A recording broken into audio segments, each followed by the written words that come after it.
We are now going to move on with David Henry Anthony, if you're ready, Professor Anthony. And so we're going to leave America and the Middle East, and we're going to go south with race and religion in the South African YMCA. So as we said this morning, our first presentation by Sarah dealt with the YMCA, more specifically with the World Student Christian Federation. There will be echoes with what was being said this morning, I'm sure. David Henry Anthony III, so if I can just give a few words in order to introduce you to our audience. So you're from the University of California, Santa Cruz. So it's very, very early in the morning for you, so we're very sorry again for this time difference. You are a professor emeritus at the Department of History of UC Santa Cruz, with a wide range of expertise on Africa, African history, African American history, comparative religions as well.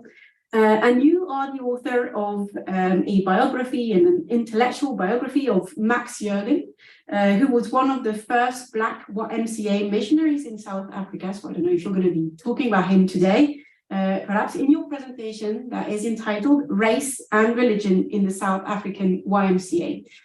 So the online floor is yours as well. Thank you very much in advance. Thank you. Thank you all. Can you hear me clearly? Yes, that's perfect. Okay. I'm very sorry that I wasn't able to join you all from the beginning, because I would have liked to have heard the earlier presentation. So I look forward to seeing the recording. Exactly, yes, it is recorded. What I'm going to do is sort of a mix of the last two presentations, what Omar was doing and what Heather was doing, because it's very, very difficult to distill a larger work into something that can be presented in 15 or 20 minutes. And in fact, I had a series of images, which I've decided to dispense with in the interest of time. Did everyone have access to the proposals, to the abstracts that were presented? We haven't circulated them, I'm sorry. Okay, all right. So I really would like to start by going over my abstract. As a sort of point of departure, and then mixing some elements of what I'm writing with sort of more informal discussions. Heather, if I may, I really like the way that you focused on 3 individuals, because I think that helps us to concretize the phenomenon that you're talking about, or the phenomena. I know perhaps we shouldn't do any crosstalk here, but I wanted to start off with that. So this is my abstract. Researchers studying the relationship of race and religion in colonial and semi-colonial contexts have not given sufficient attention to the YMCA movement within South Africa. During its 150-year existence, the organization has been transformed from a loosely spun spiral of European, parentheses, white, Afrikaans, and Anglophone outposts to bodies more reflective of the nation as a whole.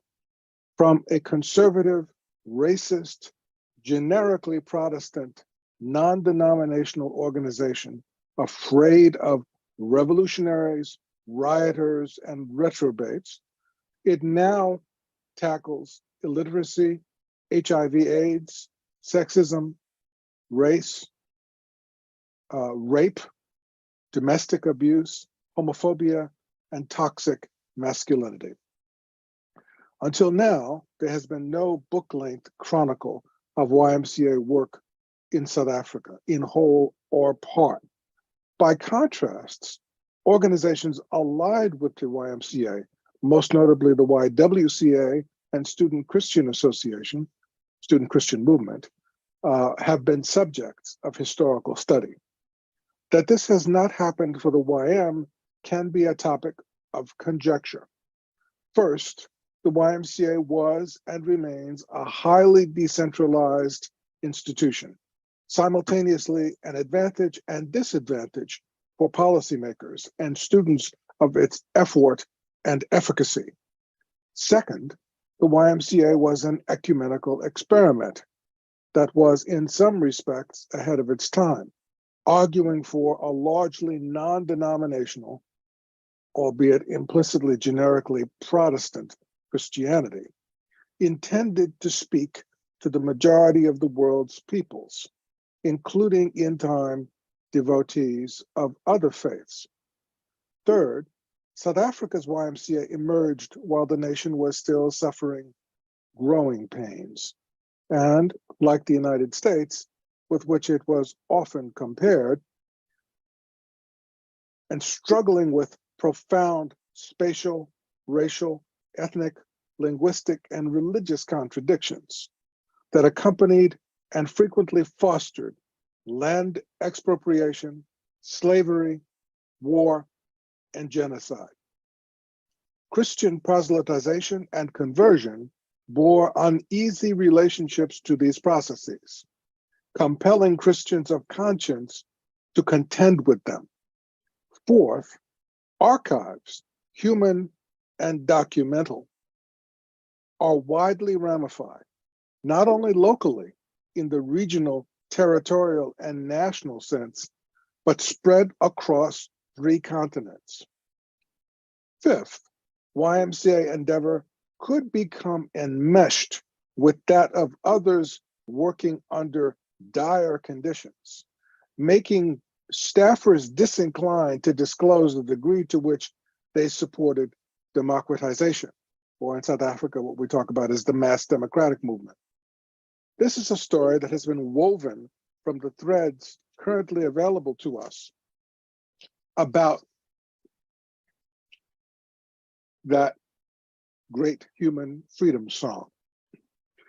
The South African situation problematizes the concept of race in several distinct ways. First, race is applied to several different groups of people: Black, white, brown, and yellow, all of whom function in racialized settings.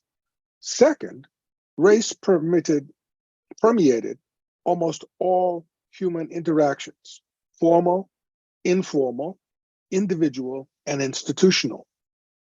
Third, race and religion were inseparable, not only theoretically, but practically in everyday intercourse. Thus, they were indissolubly linked.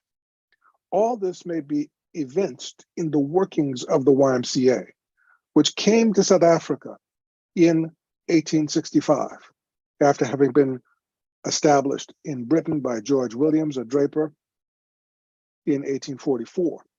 Unlike the practice of indigenizing clergy, the Y was a secular institution with a spiritual mission, making it atypical, but not altogether unique. This paper examines salient aspects of the concept of race in action, as the South African Y revealed, confronted, or sought to evade them by focusing upon a few distinct individuals and critical moments where race and mission collided. Sorry if that seemed a little bit long-winded at times, but it tries to frame what I was seeking to do. And my focus along the lines of what we were listening to earlier about Egypt, Misr in Arabic, Ramadan Mubarak for the practitioners of Islam. This is the beginning of the holy month of Ramadan. I also want to pay tribute to this day as the birth anniversary of the late freedom fighter Walter Rodney. In looking at 3 people and 3 particular moments, I started with the first convener of the YMCA, who was an extremely interesting individual in his own right, the Reverend Dr. Andrew Murray Jr., who was himself a person of mixed background, Scots Afrikaner. His father was of Scottish descent.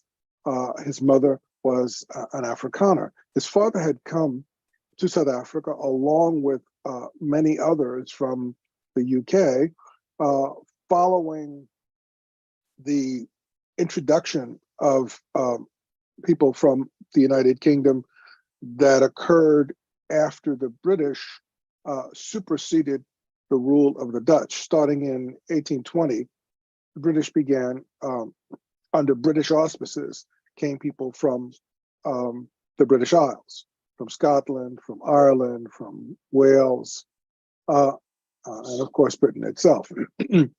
And Andrew Murray's father married an Afrikaans woman, so that he grew up in a bicultural, bilingual setting. He and his brother, John, were educated in Aberdeen, which was his father's home, and Utrecht in Netherlands.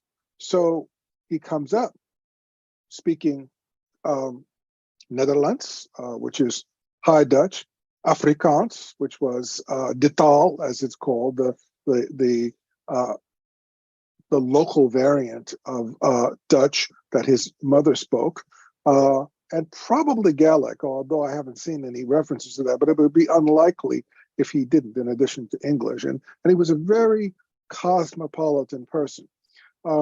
It's also significant that Andrew Murray came up in a household that had a very progressive orientation toward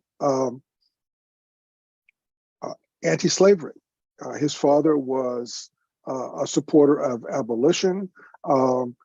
He had, in fact, refused to allow his family to consume sugar as a product of slave labor. This was a very unusual context for any mid-19th century white South African, but especially an Afrikaner. So it's important, I think, to broaden our understanding of what is often referred to as the insularity of the Afrikaner. And of course, there is an emerging literature which seeks to do this. One of the people who was involved in this is a young scholar by the name of Sarah Duff, who talks about Afrikaners as being part of a larger context of what she describes as Atlantic Protestantism. So not just looking at South Africa, which was in fact the way that I learned it years ago when I was first introduced to the subject, that Afrikaans and Afrikaner culture was essentially inward directed. And Sarah Duff and others are really beginning to challenge that. And I think that Andrew Murray Jr. Is an exemplar of this, having inherited this from his father, Andrew Murray Sr. Now, the fact that he becomes the convener of the YMCA is of great significance, because he is a representative of a more progressive view on race than is typical for many in his situation, and certainly of his particular background. However, we don't really know yet how that played itself out. I haven't seen any references directly from Andrew Murray. I just know that symbolism is important, just like the symbolism of Bilal that Omar talked about.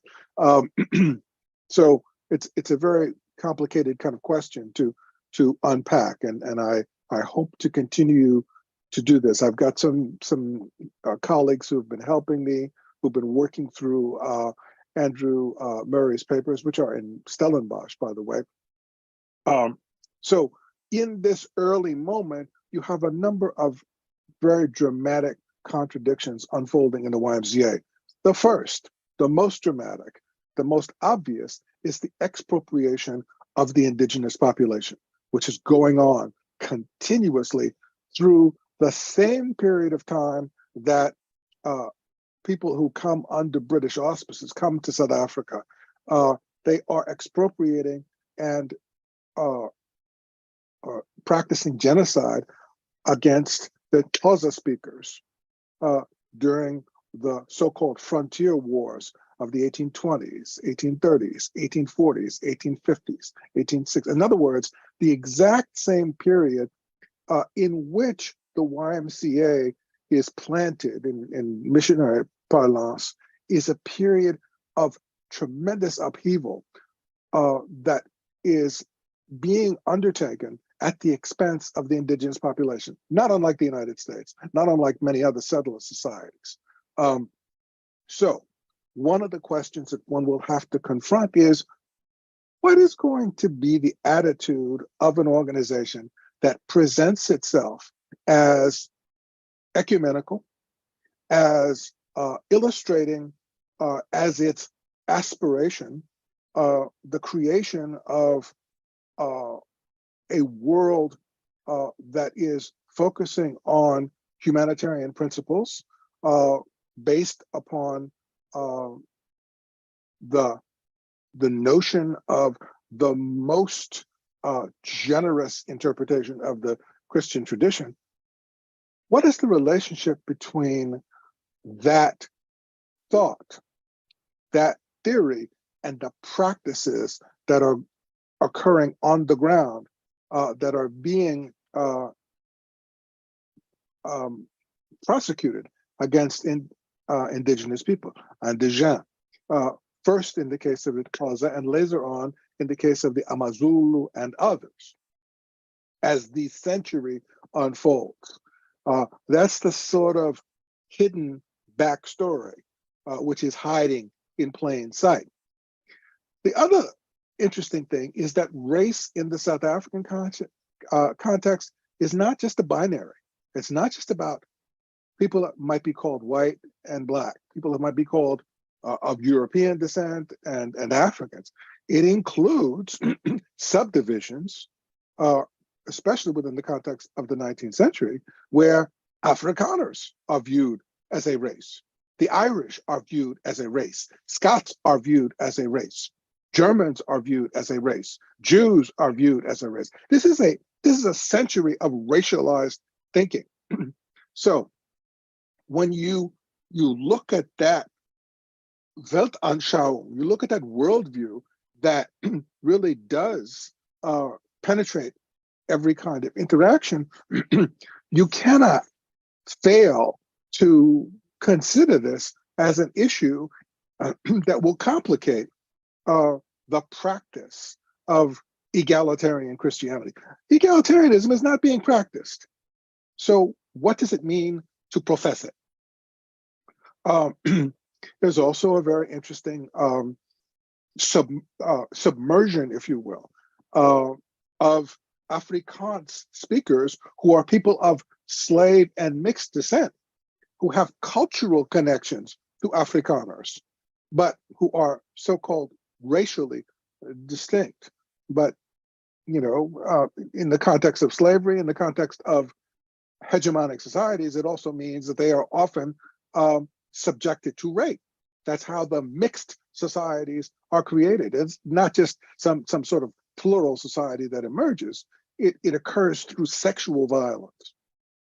That's embedded within this. How do we see the role of the mixed race, the so-called colored group, okay? And then, of course, there is the larger question. The most important question is, what about Africans who are converted to Christianity, starting off with the Khoikhoi, and then moving to Xhosa, and then Sotho speakers, and then Amazulu, and so on and so forth. That's another subject. which really is embedded. It's hard to unpack because there is very little information on it within the context of the first 50 years of the YMCA. So this whole period during which this seemingly progressive convener is managing affairs in the first South African YMCA, the one that emerges in Cape Town, we have a lot of silences. We have a lot of lacunae. We have a lot of questions.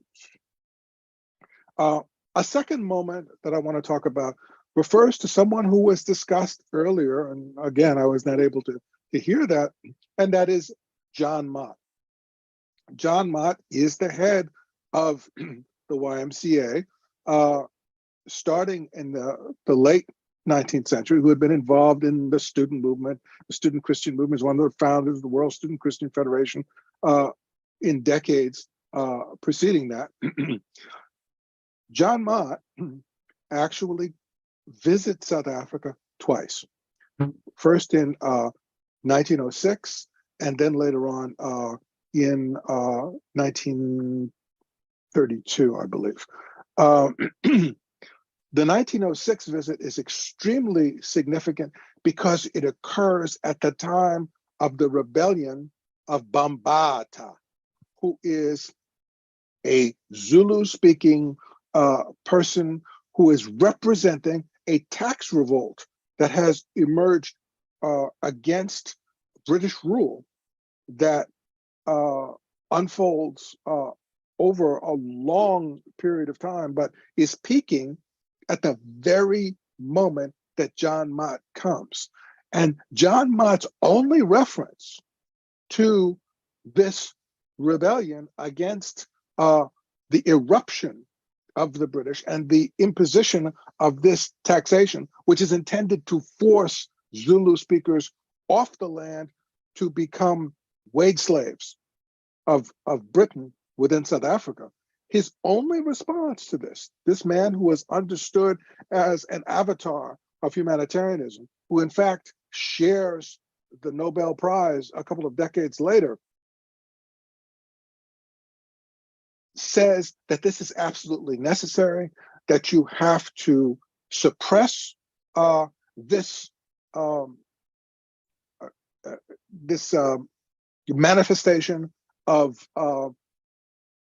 backward thinking. Okay, that you have to replace the tribal worldviews of Africans with a new worldview of Christianity. And this is something that was part of the colonial project that the British were involved in continuously from the 20s onward. In other words, John Mott, the great humanitarian, within the South African context, is an ally of genocide, of cultural and physical genocide perpetrated against Africans. That contradiction is extremely important. I've explored it in some other places, and it's going to be part of what I'm going to talk about within the context of the larger book. The third moment is the moment that involves the African-American Max Jurgen, whose name was mentioned because I wrote a book about him, who comes to South Africa and stays in South Africa from 1921 to 1936, is the first traveling YMCA secretary, not only of African descent, but as far as we know, of not only as an African-American, as far as we know, the first bona fide or proper representative of the YMCA. But even then, he is presented as operating under the auspices of the student Christian movement. And the reason for this was because the YMCA still countenanced racial segregation. It did not frontally critique it or attack it. Excuse me.